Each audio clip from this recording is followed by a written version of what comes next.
မင်္ဂလာပါမြေတို့ရေဒီနေ့အဖိုးက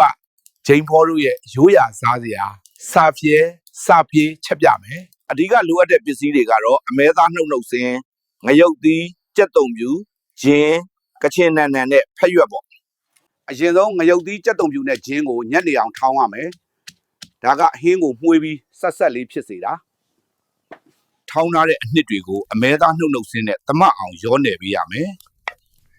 စားနဲ့ဟင်းခတ်မုတ်လဲထည့်ပြီးရင်တော့ကချင်နန်နန်နဲ့ရှမ်းနန်နန်တွေကိုနှုတ်ဆင်းပြီးထည့်ရောလိုက်မယ်ဒါမှစာပြေရဲ့အနှံ့ကမှုမွေးလေးရမှာဖက်ရွက်ကိုမီးခဏกินပြီးပျော့အောင်လုပ်ရမယ်ဒါမှအသားထည့်ပြီးထုတ်တဲ့အခါဖက်ရွက်မပေါက်ပါ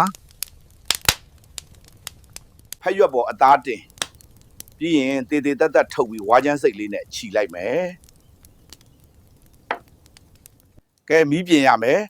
ထင်းပြီးဖို့ပေါ်กินဖို့တင်ပြီးစာပြေထုတ်ကိုกินဖို့ပြင်လိုက်မယ်